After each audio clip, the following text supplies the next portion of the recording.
Менің де депутаттық сауалым Қазақстан Республикасының премьер-министрі Бектеновке кешегі өткен ұлттық құрылтайға қатысты. Өйткені ұлттық құрылтай іргелі елдік мәселелер ортаға салынатын, идеологиялық бағдарымыз талқыланатын алқалы алаң. Осыған орай, күні кеше Атырауда өткен құрылтайда ұлт өміріне қатысты көптеген маңызды мәселемен қатар, елдігіміздің айшықты белгісі герб мәселесінің де көтерілуі орынды деп білемін. Ел президенті Қасым-Жомарт Тоқаев бұл жайында ел таңбамызға қатысты сыни пікірлер айтылып қалады. Оны кеңес замандағы гербке ұқсатып жатады. Тым эклектикалық, күрделі дейді.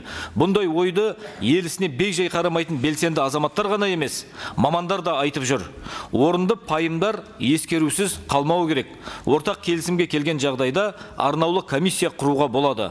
Бұл комиссия мәселені жан-жақты қарастырып, қоғамдық талқылау өткізеді. Сосын Қазақстанның жаңа елтаңбасын жобасын жасауға ашық байқау жарияланады деп, мұны көпшілікпен бірге кеңінен талқылай отырып ортақ шешімге келуді ұсынды. Бұл ұсыныс қоғамның қызығушылығын туғызып, қызу талқылануда.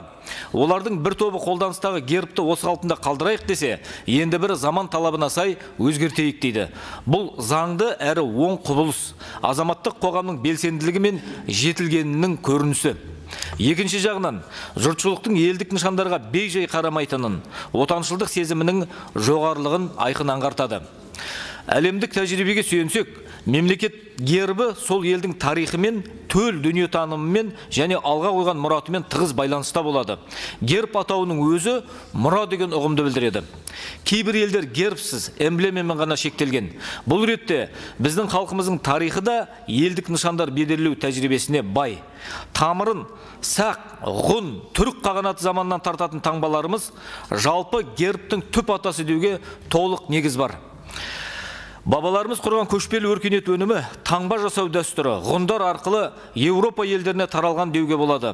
Сондықтан тарихи терең таңба жасау тәжірибемізді ел гербін жетілдірусіне пайдаланудың маңызы зор. Рас, қолданыстағы гербімізде жақсы жасалған. Ұлтымызға тән қастерлі белгілермен бірлік пен бейбітшілікті айшықтауды мақсат тұтқан.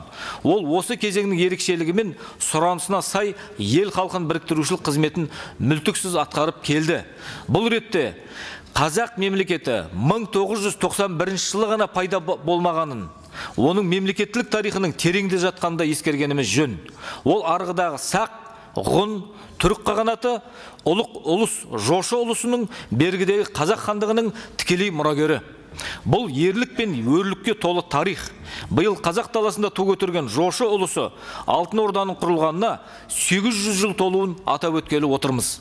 Міне, қазақ елінің осындай терең тарихи сабақтастығы, жауынгер ата-бабаларымыздың асқақ рухы, мемлекеттіліктің сұсы мен сесі, атағы мен айбыны гербте көрініс тапса игі.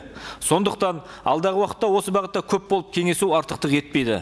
Осы орайда президенттің гербті қоғаммен талқылау туралы бастамасын қолдай отырып, оны тарихи сабақтастықты, заман сұранысын ескеріп, жетілдіру жайын ойластырған жөн деп санаймыз.